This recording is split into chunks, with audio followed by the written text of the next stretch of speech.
Bapak Ibu semua, seringkali kita lupa, ya. Kita sering memberi hukuman kepada anak. Supaya apa? Supaya anak itu cerdas, supaya anak itu tidak melakukan hal negatif tersebut di kemudian hari. Tapi itu salah ya Bapak Ibu. Ilustrasi yang keempat, bahwa orang dewasa berhak memaksa. Nah, ini sering kita lakukan, ya Bapak Ibu. Tanpa kita sadari, kita sering memaksa murid kita untuk mengikuti kemauan kita. Sedangkan itu salah. Kita lanjutkan. Bagaimana seorang bisa berubah dari paradigma stimulus respon kepada pendekatan teori kontrol? Menurut pendapat dari Stephen. Ya, Bapak Ibu, ini kita baca. Menurut prinsip Central Leadership tahun 1991 mengatakan bahwa bila kita ingin membuat kemajuan, perlahan, sedikit demi sedikit, ubahlah sikap atau perilaku kita. Namun, bila kita ingin memperbaiki cara-cara utama kita, maka kita perlu mengubah kerangka acuan kita.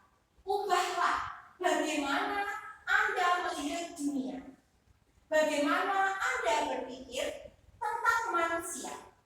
Ubahlah paradigma Anda, skema pemahaman, dan penjelasan aspek-aspek tertentu tentang realita.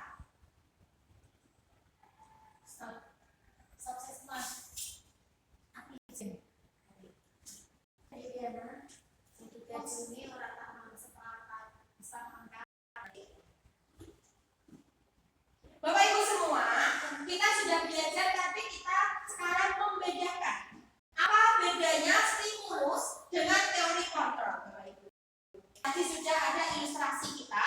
Sekarang kita bedakan yang namanya stimulus dan teori kontrol. Yang pertama, stimulus respon, realitas kebutuhan kita sama. Untuk teori kontrol, realitas kebutuhan kita berbeda. Yang selanjutnya, semua orang melihat hal itu sama. Teori kontrol, setiap orang memiliki gambaran-gambaran yang berbeda. Yang ketiga, stimulus respon.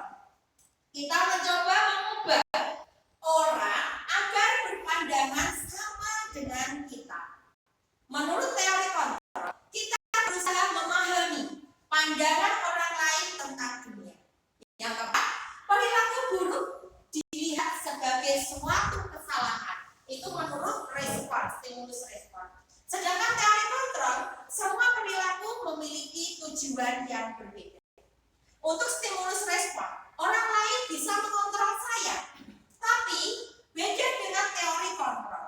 Kalau teori kontrol, yang bisa mengontrol kita adalah diri kita sendiri. Selanjutnya, menurut stimulus respon, saya bisa mengontrol orang lain. Tapi menurut teori kontrol, Anda tidak bisa mengontrol orang lain. Selanjutnya, pemaksaan ada pada saat rujukan gagal. Itu menurut stimulus respon. Sedangkan teori kontrol, kolaborasi dan konsensus menciptakan pilihan-pilihan baru. Selanjutnya,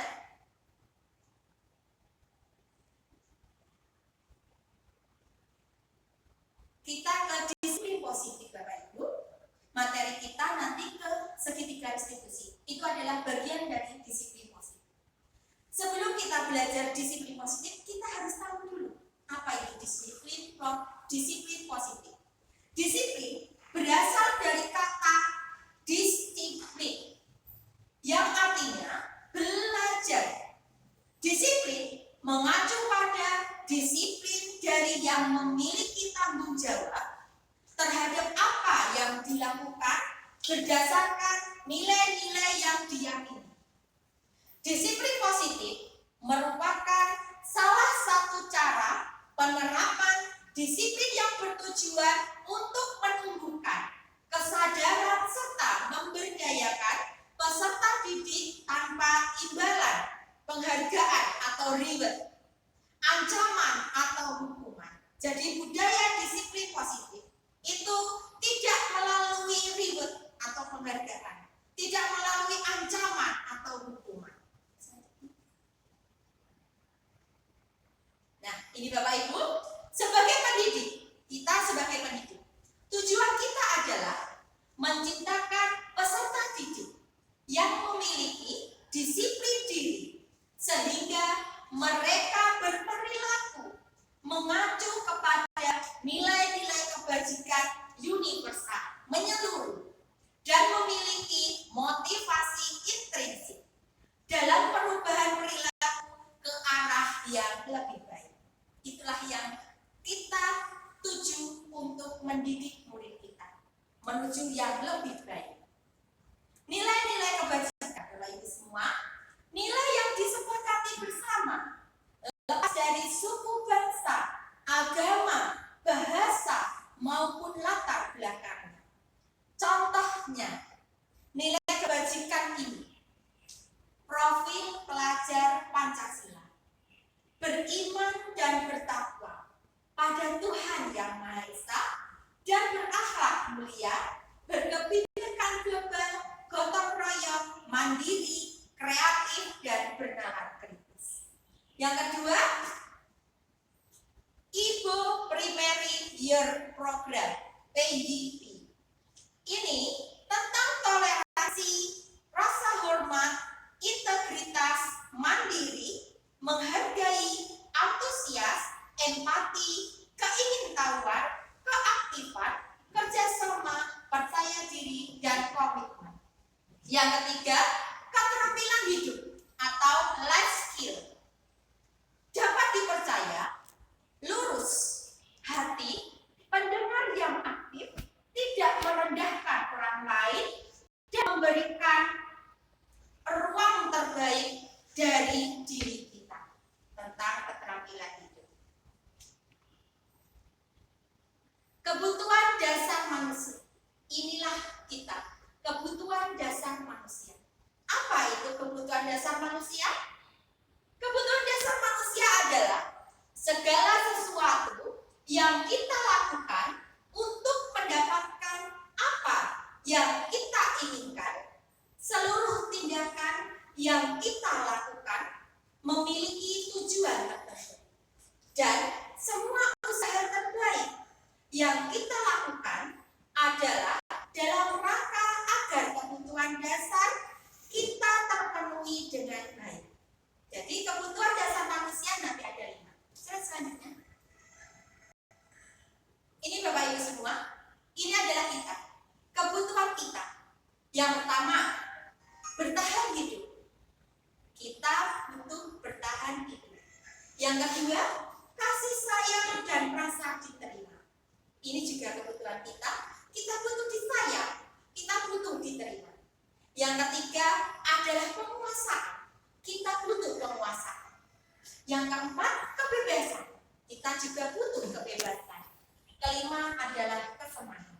Ini adalah kebutuhan dasar manusia, Bapak Ibu. Selanjutnya, nah, Bapak Ibu semua, ini adalah motivasi perilaku manusia. Motivasi dalam diri kita dan motivasi dari Tuhan. Motivasi intrinsik. Yang kedua adalah motivasi ekstrinsik. Motivasi intrinsik itu apa? Motivasi untuk menjadi orang yang mereka inginkan dan menghargai diri sendiri dengan nilai-nilai yang mereka percaya. Motivasi ekstrinsik di sini adalah untuk menghindari ketidaknyamanan atau hukuman, untuk mendapatkan imbalan, penghargaan dari orang lain. Itu motivasi diri kita dari luar, yaitu kita mendapatkan, kita pengen mendapat imbalan, kita pengen mendapat penghargaan. Selanjutnya, nih Bapak Ibu semua, kita lihat ini, nanti kita bermain. Nanti Bapak Ibu semua akan menjawab. Ini menurut 5 posisi kontrol. Ini semua adalah kita. Pertama, kita sebagai penghukum. Kedua, kita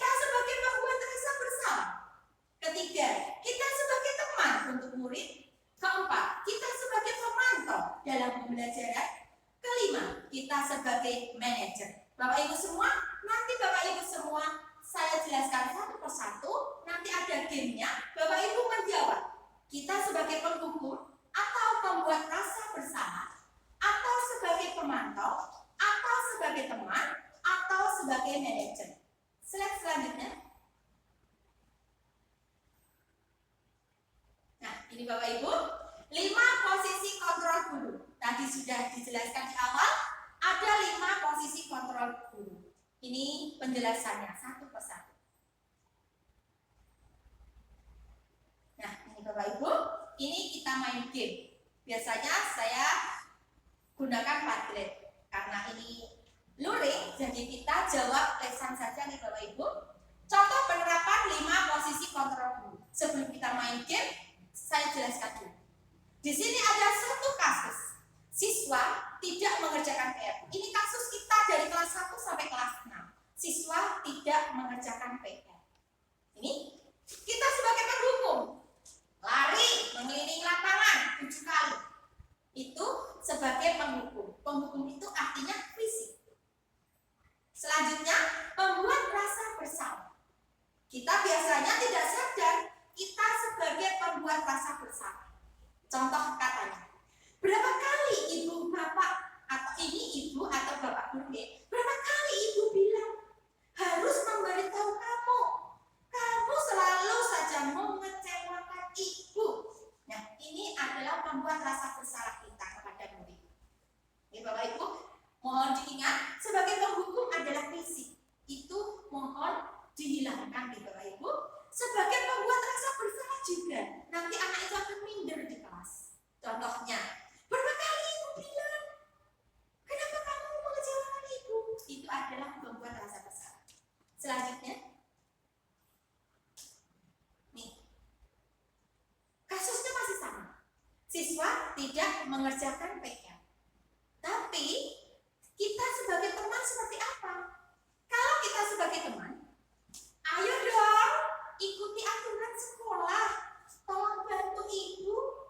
Sekali ini aja. Sudah tidak apa-apa. Lain kali jangan sampai berbuat seperti ini lagi. Nah, kita lebih halus. Kita kan sebagai teman. Jadi kita lebih halus supaya anaknya itu juga tidak merasa dihakimi atau dihukum. Sebagai pemantau, kita sebagai pemantau. Bagaimana sebagai pemantau itu? Gini kalimatnya. Kamu sudah melanggar aturan di sekolah ini. Kamu tahu konsekuensinya. Jadi anak ditanya dan ditanya konsekuensinya. Itu sebagai pemantau, mengingatkan. Nah, ini Bapak Ibu. Sebagai manajer, ini yang kelima. Sebagai manajer, bagaimana kalimatnya sebagai manajer? Apakah kamu tahu kesalahanmu, nak? Seperti itu. Bagaimana kamu memperbaiki kesalahanmu? Jadi semua diserahkan kepada murid. Apakah kamu tahu kesalahanmu, nak? Dan bagaimana cara memperbaiki kesalahanmu? Ini adalah guru sebagai manajer. Bapak Ibu semua sudah siap kita bermain game? Bagaimana Bapak Ibu? Siap? Oke, terima kasih. Slide selanjutnya Bapak. Ya, nanti Bapak Ibu silakan jawab secara lesan deh. Posisi kontrol apakah? Ini bukan ini. Nih, posisi kontrol apa? Saya kecewa sekali dengan kamu. Nah, ini posisi kontrol apa? Sebagai penghukum, membuat rasa bersalah, pemantau,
Yang di mana? Slide. Ya, ini sebagai pemantau, apa sebagai teman? Kamu tidak pernah benar. Betul, betul. Ya. Betul, kemudian.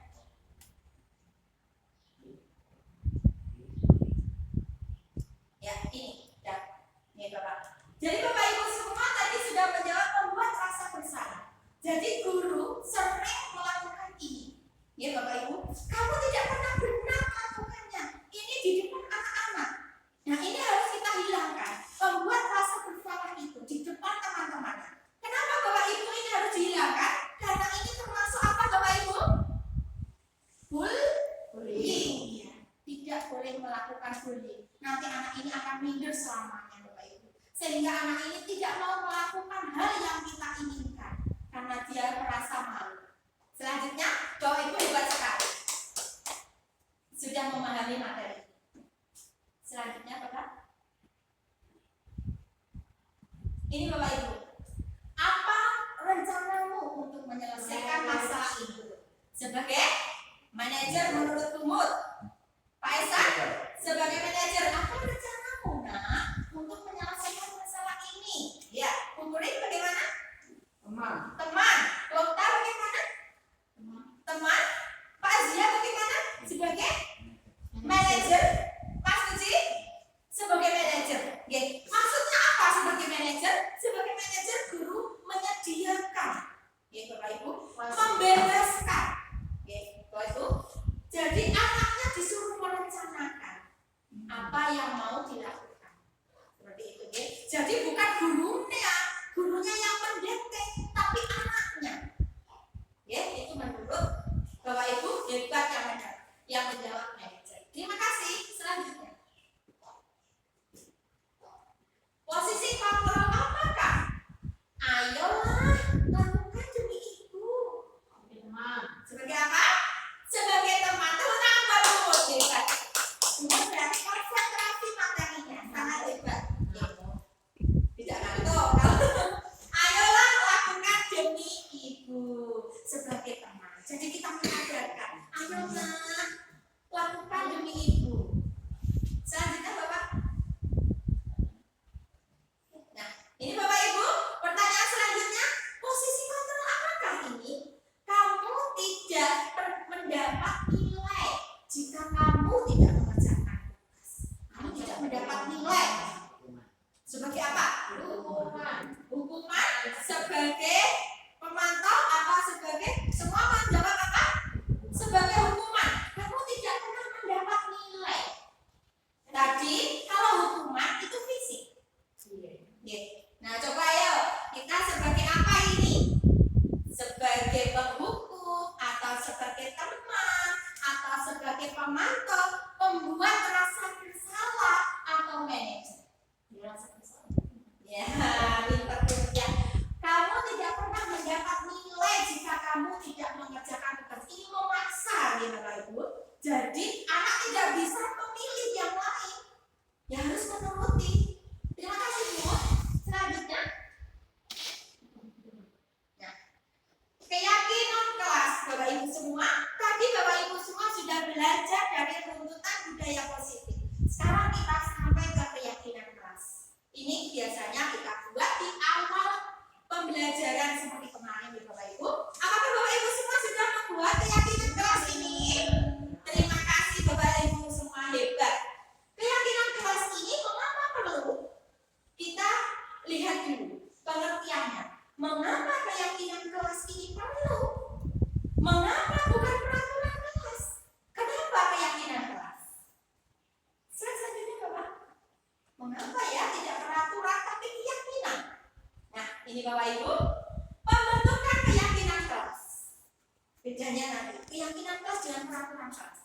Kalau keyakinan kelas Bapak Ibu semua bersifat abstrak. Ya.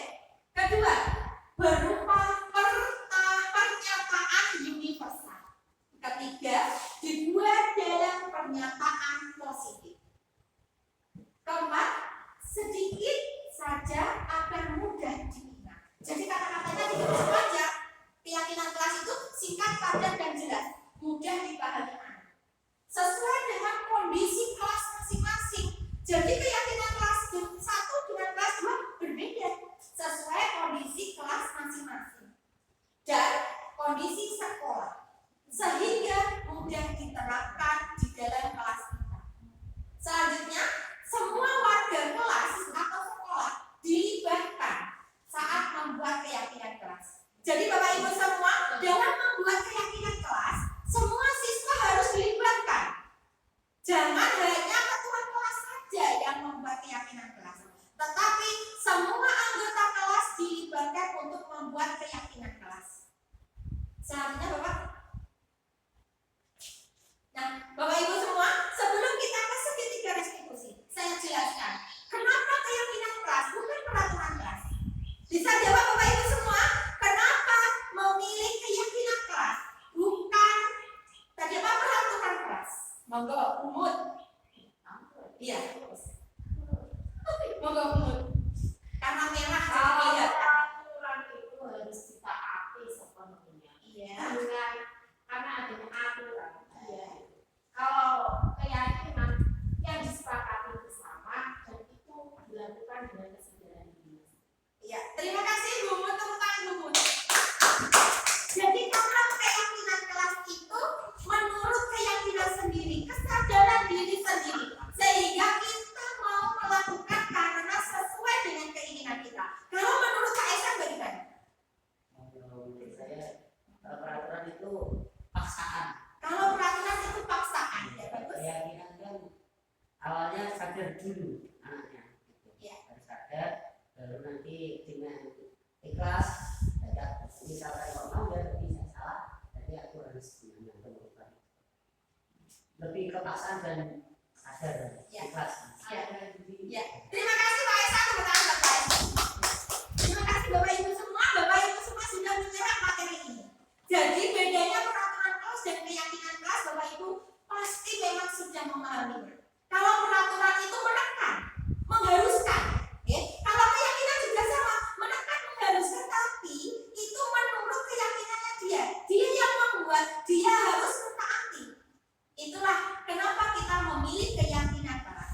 Bapak Ibu, kita ke laptop lagi. Sampailah ke segitiga restitusi. Setelah kita memahami langkah-langkah budaya positif itu, budaya positif terakhir adalah segitiga restitusi. Apa itu segitiga restitusi? Nanti kita kupas. Monggo Bapak. Nah, ini Bapak Ibu semua, segitiga restitusi. Ini Bapak Ibu, ini adalah bentuk segitiga restitusinya. Yang pertama, yang paling bawah sendiri adalah menstabilkan identitas. Jadi Bapak Ibu semua, jika ada anak yang berkelahi atau jika ada anak yang bermasalah, pertama, kita menstabilkan emosinya dulu, menstabilkan identitasnya dulu. Kenapa? Bisa menjawab Bapak Ibu, kenapa anaknya harus distabilkan dulu? Mengapa Bapak Ibu? Oh ya Pak Ria, monggo. Kenapa kita harus menstabilkan emosinya dulu? Kita tidak langsung memberi pertanyaan dia. Mengapa kita harus menstabilkan dulu, Bapak? Ya. Oh ya, supaya tenang ya. Terima kasih Pak Ria. Bagaimana menurut Bu Okta menstabilkan identitas? Ini maksudnya gimana, Bu? Iya, terima kasih Bu Okta. Tepuk tangan buat Pak Ria dan Bu Okta. Ya, bagus sekali ya Bapak Ibu. Sebelum kita memberi arahan kepada anak yang bermasalah, kita harus menstabilkan identitasnya dulu. Oke. Kenapa? Karena kalau anak dalam keadaan emosi, kita beri masukan apapun tidak mungkin itu terjadi. Terjadi baik dan diterima oleh anaknya. Ya, terima kasih. Oke. Jadi kalau anak itu bermasalah atau dia masih menggebu-gebu emosinya, kita memberi masukan. Tidak mungkin masukan kita akan diterima dia dengan baik. Jadi pertama kita menstabilkan. Dengan cara apa ya Bapak Ibu? Untuk menstabilkan ini monggo Bu Kuring. Untuk menstabilkan ini dengan cara apa? Namanya disebut dulu. Iya. Dikasih minum. Ya. Terima kasih Bu Kuring, kita beri kelas. Terima kasih. Oke. Jadi untuk menstabilkan ini, setiap guru mempunyai cara berbeda-beda. Menurut Bu Kurin, anaknya disuruh duduk dulu, dikasih minum, ditenangkan. Itu menurut Bu Kurin. Kalau menurut Pak Eksan, bagaimana cara menstabilkan anak saat emosi, Pak Eksan? Kalau yang sudah saya lakukan ya di disebutkan dulu dan ada siswa dan guru yang ada masalah tadi kita bicara mata-mata sendiri, jangan ada temannya. Nanti ketika setelah itu baru kita secara emosional ada lah ngomongnya siapa dulu ya ditenangkan tanpa ada teman yang melihat kalau ada teman yang biasanya masih Terima kasih Pak Esan, boleh teman-teman Pak Esan ya. Jadi setiap guru itu mempunyai cara berbeda-beda. Menurut Pak Esan, untuk menstabilkan identitas ini, anaknya dipanggil, jangan disalurkan dengan yang lain, disendirikan. Supaya apa? Supaya dia bebas, merasa nyaman, berdiskusi dengan bapak gurunya. Diajak sendiri, diajak ngobrol sendiri, ditenangkan diri sendiri. Supaya apa? Supaya anak itu stabil identitasnya, stabil emosinya. Selanjutnya, yang kedua, setelah anak ini distabilkan emosinya, distabilkan identitasnya, selanjutnya adalah validasi tindakan yang salah. Setelah anak itu tenang, lalu kita tanyakan, validasikan, tanyakan kebenarannya, tanyakan masalahnya, kenapa dia berbuat salah. Nah, ini adalah langkah ketiga. Langkah ketiga, setelah anak itu stabil, kita validasi, kita tahu kebenarannya seperti apa, masalahnya seperti apa. Lalu yang ketiga adalah menyatakan keyakinan. Setelah anak itu sadar, setelah kita tahu masalahnya, kita kembalikan ke keyakinan kelas yang sudah dibuat. Bapak Ibu semua, ini adalah langkah-langkah segitiga restitusi. Karena segitiga restitusi suatu proses dialog yang dijalankan oleh guru atau orang tua agar dapat menghasilkan murid yang mandiri dan bertanggung jawab. Bapak Ibu, ini adalah segitiga restitusi. Segitiga restitusi itu proses. Jadi tidak bisa langsung kita langsung menghakimi anak itu. Kamu benar, tidak boleh seperti itu. Nanti anak itu semakin emosi dan semakin membenci kita. Kenapa? Karena emosinya belum stabil. Jadi kalau kita mau memberi masukan atau arahan kepada murid yang bermasalah, kita harus menstabilkan emosinya. Setelah kita menstabilkan emosinya, lalu kita validasi tindakan yang salah tersebut. Kita tanya masalahnya, kenapa dia berbuat bertentang, kenapa dia mengganggu temannya, apa alasannya dia melakukan itu. Ini validasi. Setelah validasi, yang terakhir menanyakan keyakinan kelas yang sudah dibuatnya. Dan anak itu akan menerimanya. Caranya juga kita melalui coaching di bawah itu semua. Tidak langsung kita mendikte, tapi anaknya itu yang memutuskan sendiri. Selanjutnya Bapak.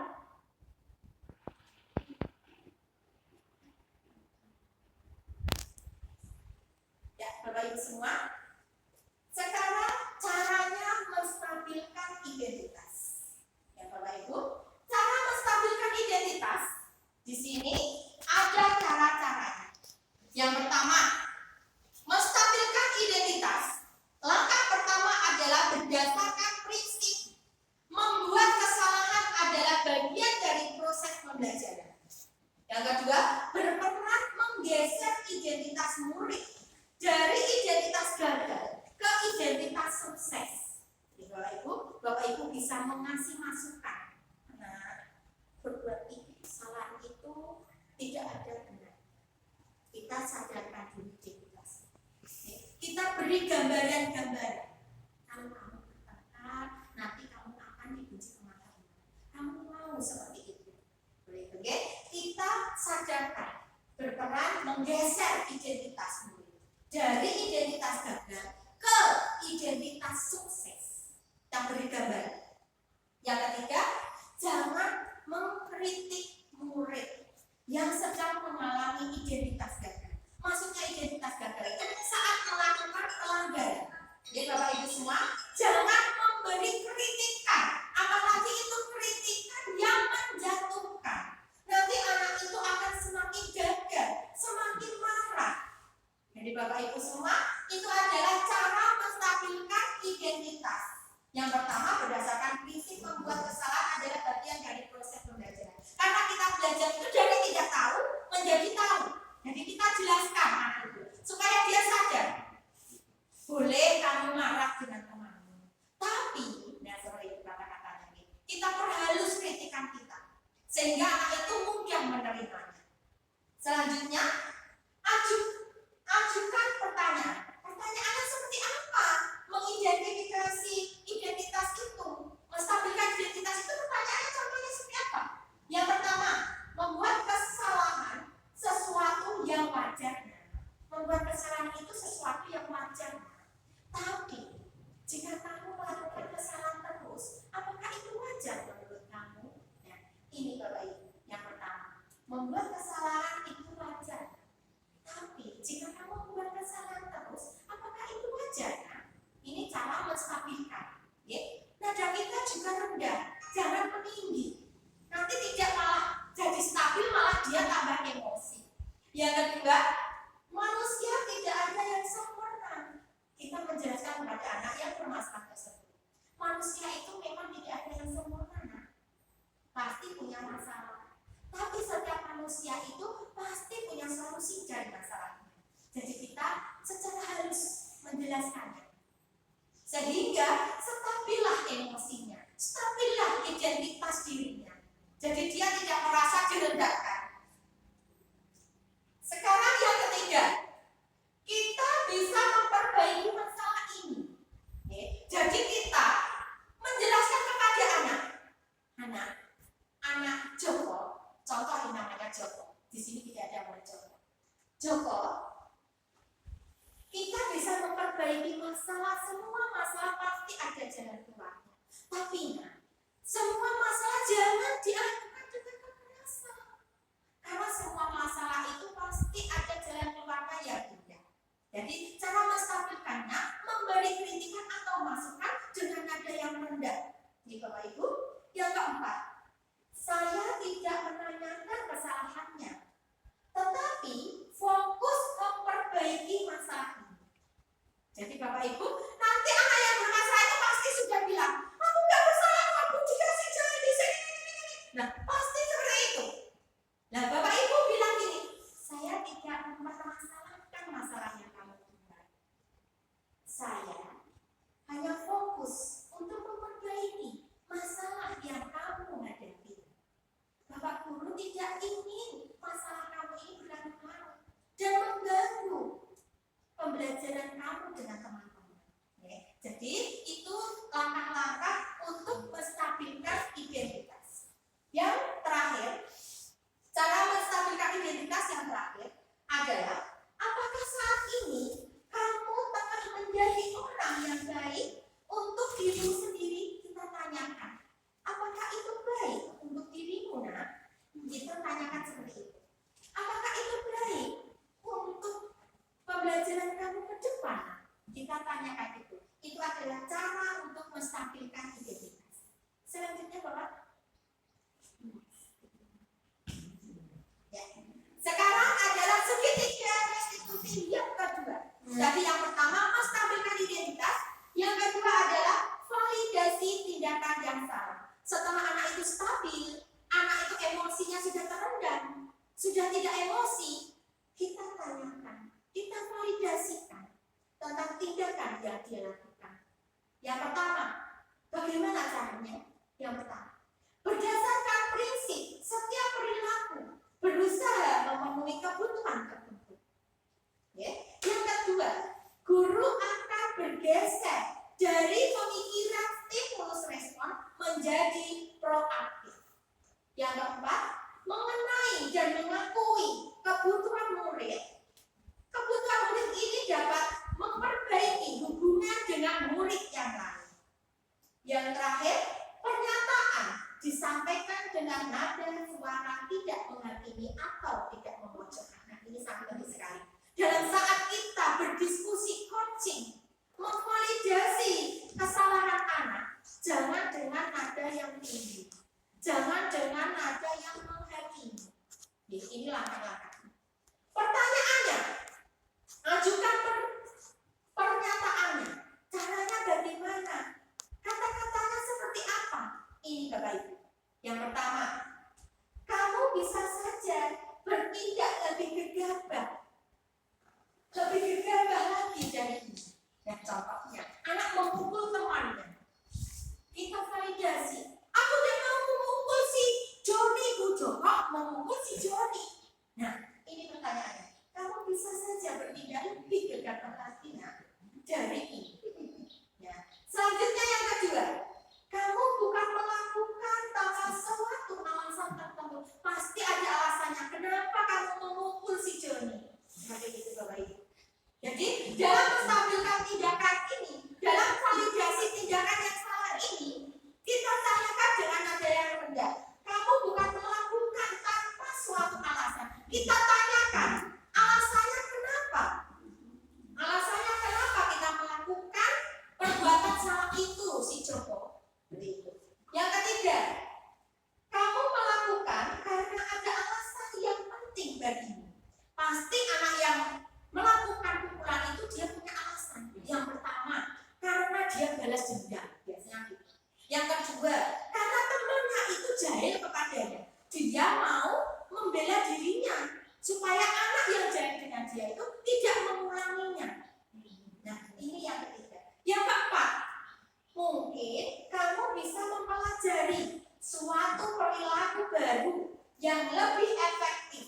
Bersediakah kamu mempelajarinya? Jadi anak itu ditanya, ya, mempelajari kesalahannya, ditanya. Itu adalah cara memvalidasi tindakan yang salah. Selanjutnya, nah, ini Bapak Ibu, menanyakan keyakinan. Yang ketiga, tadi sudah menstabilkan identitas, validasi kesalahannya. Yang ketiga adalah menanyakan keyakinan kelas. Menanyakan keyakinan kelas Bapak Ibu. Yang ketiga, menanyakan keyakinan kelas ini seperti apa? Teori kontrol menyatakan bahwa pada dasarnya kita termotivasi secara intrinsik. Ya. Keyakinan kelas itu muncul dari dalam diri kita, dari keyakinan diri anak sendiri. Jadi anak itu tahu kesalahannya dan tidak akan mengulanginya. Itulah keyakinan kelas. Beda dengan peraturan kelas. Kalau peraturan kelas yang membuat gurunya, kalau keyakinan kelas yang membuat siswa bersama gurunya. Yang kedua, saat perilaku sudah divalidasi dan identitas sukses stabil, maka murid telah siap mengaitkan keyakinannya dengan tindakannya yang salah. Jadi kalau murid itu sudah tenang, sudah tidak emosi, sudah tahu kesalahannya, dia pun tahu tentang keyakinan kelas yang sudah dibuat. Ini adalah langkah-langkah segitiga restitusi.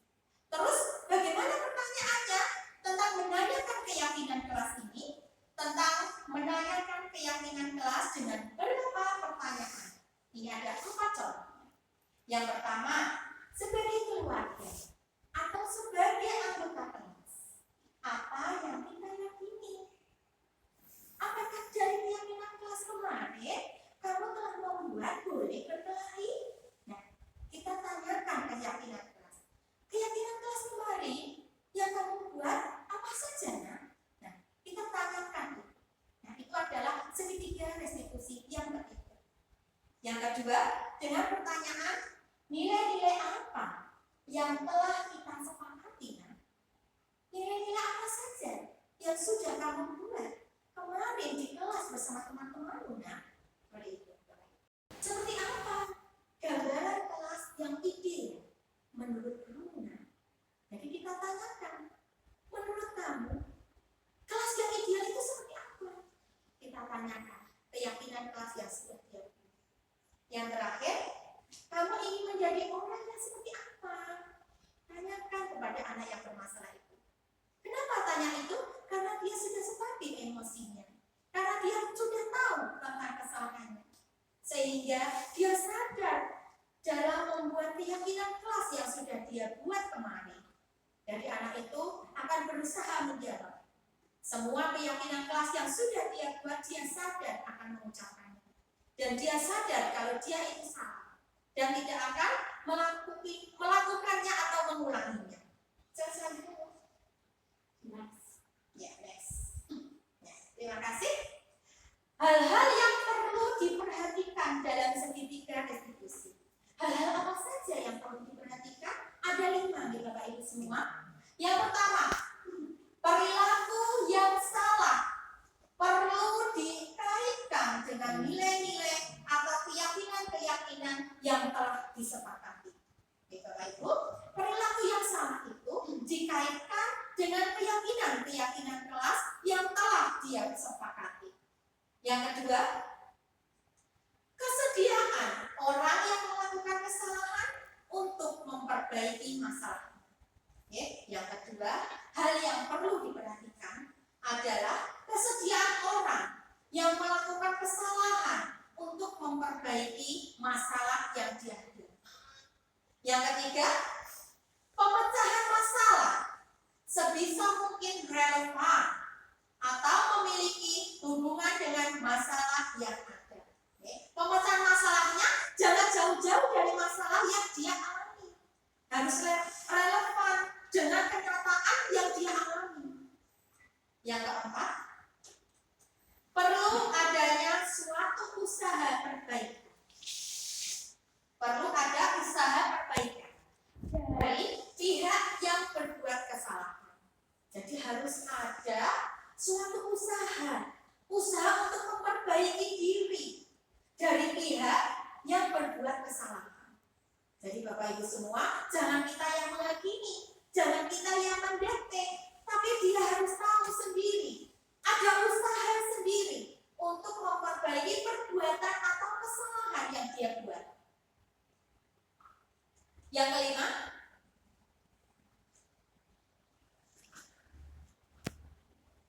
kelima, perlu didedikasikan waktu dari pihak yang berbuat kesalahan.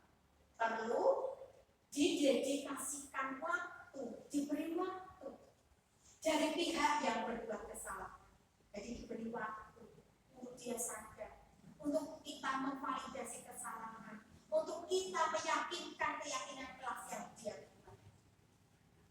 Tanyakan, ini yang biasanya kita lupa. Tanyakan, akan dimulai kapan?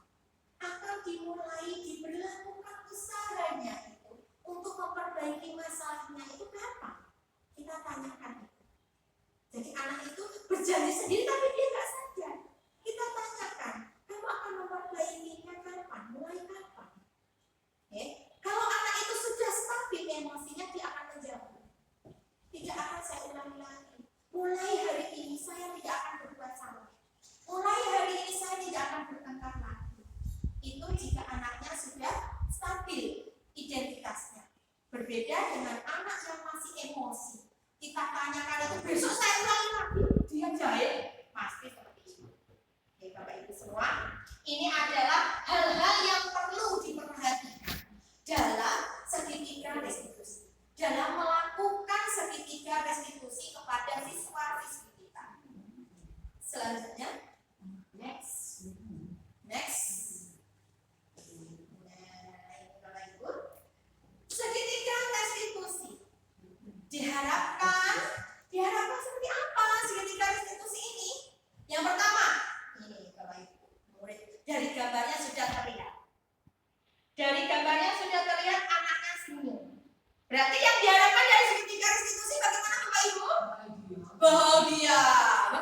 dia akan malu. Malu itu dibawa sampai dia dewasa. Dia masih ingat terus. Aku dulu untuk anak lari keliling lapangan 7 kali. Itu dia ingat terus. Nah, itulah kita harus memperbaiki diri. Hukuman fisik atau membuli itu sangat tidak dianjurkan. Ya Bapak Ibu semua. Kenapa? Karena anak itu akan membekas emosinya dan itu akan dendam kepada kita. Nah, itu tidak dianjurkan di kurikulum kita saat ini. Yang kedua, yaitu membuka wawasan murid agar dapat menyelesaikan permasalahannya sendiri. Ya Bapak Ibu. Jadi murid itu sudah tahu kesalahannya, sudah tahu dia salah, sudah tahu apa resikonya. Otomatis dia akan malu jika melakukannya karena keyakinan kelas itu yang buat dia. Dia tidak mungkin dia melanggarnya. Ya Bapak Ibu. Bapak Ibu, itulah yang dimaksud dengan segitiga restitusi. Membuka wawasan murid agar dapat menyelesaikan permasalahannya sendiri. Bukan kita yang mendikte, bukan kita yang menghukum, tapi dia sadar, dia yakin dengan keyakinan kelas yang sudah dia buat. Yang ketiga, murid semakin percaya diri, mandiri, dan merdeka. Ini Bapak Ibu, dari gambarnya, merdeka. Anaknya tidak merasa dibully, anaknya tidak merasa dihukum, anaknya tidak merasa dipermalukan, sehingga dia merasa percaya dirinya muncul, merasa merdeka, merasa dihargai.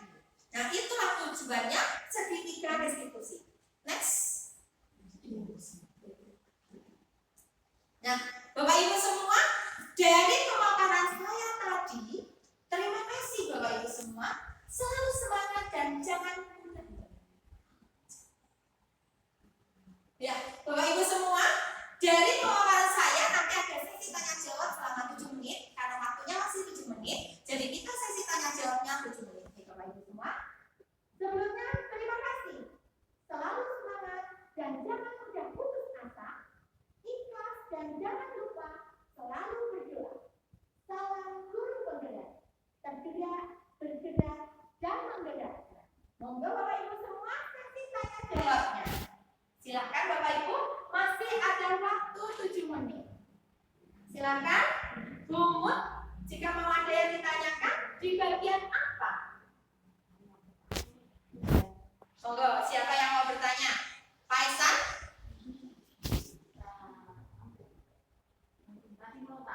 Iya. Ya, oh, ya, silakan dikembalikan saja, Pak. Ya, waktunya masih 7 menit nih Bapak Ibu. Silakan di bagian apa? Kita di sini saling belajar ya Bapak Ibu. Terima kasih. Monggo Bapak. Monggo Bu.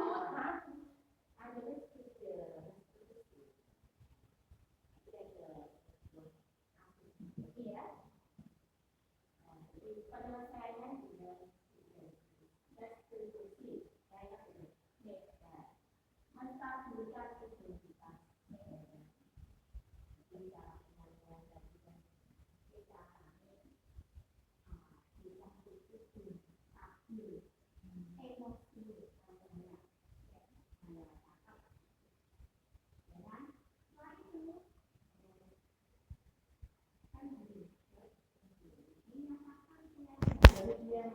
keyakinan ya Pak. Kembali mau validasi tindakan validasi dulu baru menyatakan ya. Ini adanya tiga restitusi ketika kita mempunyai kasus anaknya bahwa kalau saya membuat keyakinan kelas atau sama dengan kesepakatan kelas supaya tidak terjadi sebuah kasus tersebut tadi ya kan punya tadi ya misalnya PR saya pengen amal itu baru membuat ya sebagai guru agar tanpa disadari ya, itu melakukan Lima teori kontrol itu tadi. Kan yang paling rawan itu tulisan. Rawan dari lima. Nyata orang karena ini pembuat rasa bersalah.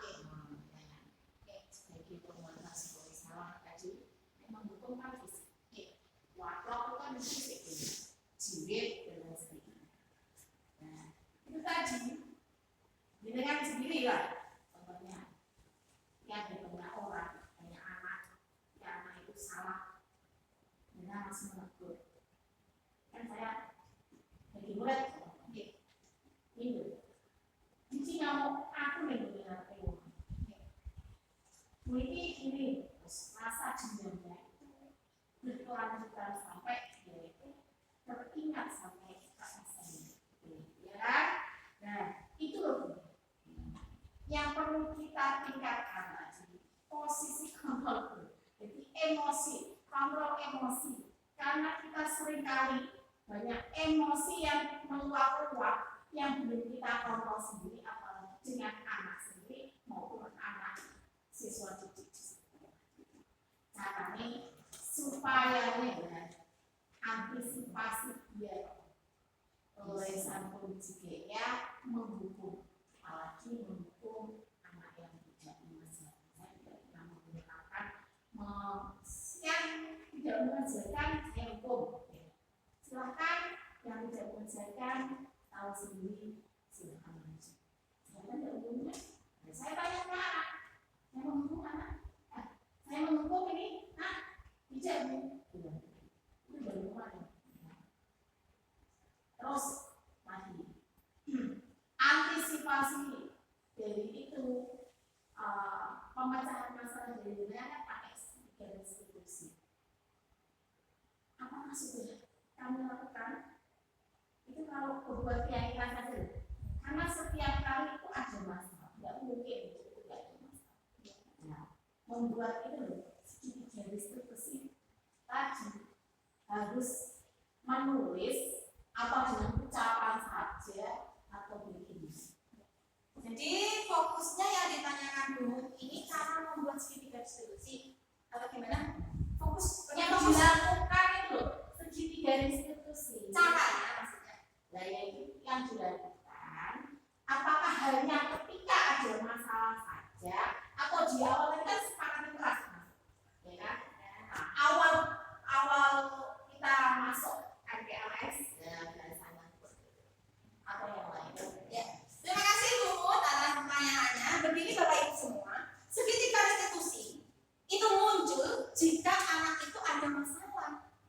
Kalau anak itu tidak ada masalah di kelas, kita tidak butuhkan segitiga institusi. Ya Bapak Ibu, kalau ada anak itu bermasalah, contohnya bukan, nah itulah baru kita menggunakan segitiga restitusi. Jadi segitiga restitusi ini adalah suatu cara untuk memecahkan suatu masalah. Bukan kita mencari masalah, tapi masalah itu muncul saat anak itu mengalami masalah. Seperti kondisional. Iya betul, kondisional. Bapak Ibu semua, maksudnya Bu tadi segitiga restitusi itu apakah terus dilakukan gitu maksudnya? Iya. Ya, bukan Bu. Apakah di awal saja itu atau ya tapi biasanya kondisional. Ya, terima kasih Bu atas pertanyaannya. Segitiga restitusi itu jika anak itu mengalami suatu masalah, baru kita menyelesaikannya dengan segitiga restitusi. Seperti anak tidak mengerjakan PR, tadi contohnya. Oke, di situ anak berarti bermasalah. Kita sendirikan dia, kita panggil. Tadi contohnya si Joko. Si Joko dipanggil ke kantor. Jika ke kantor masih ada guru, kita ajak ke perpustakaan. Kita sendirikan, kita tanya masalahnya, kita stabilkan dia dulu. Oke, semua orang itu pasti pernah tidak mengerjakan PR. Tapi jika kamu sering tidak mengerjakan PR, apakah itu benar? Seperti itu Bu. Kita stabilkan emosinya dulu. Setelah itu baru ke validasi. Kita tanya dulu masalahnya. Kenapa kamu tidak mengerjakan PR? Itu apa masalah? Iya contohnya. Lanjut ya Pak. Menghukum menghukum. Iya, oke. Siap. Ini kadang ada guru yang menghukum di luar hukuman. Oke. Tapi saya tidak pernah mengatakan bahwa yang tidak mengerjakan PR itu saya hukum. Ya, padahal tidak pernah menghukum. Tapi ada salah satu anak yang berimajinasi yang muncul bilang ke temannya, kalau tidak mengerjakan PR itu nanti dihukum. Dan sampaikan orang tua ke saya terus bilang anak saya jadi takut dengan mahasiswa. Ya. Terima kasih Ibu Mut atas pertanyaannya. Di sini kasusnya adalah anak itu tidak mengerjakan PR dan keyakinan kelasnya tidak memberikan hukuman. Tapi anak itu berimajinasi seperti itu. Teman-temannya Temannya, ya, temannya berimajinasi kalau tidak mengerjakan PR tapi akan dihukum. Nah,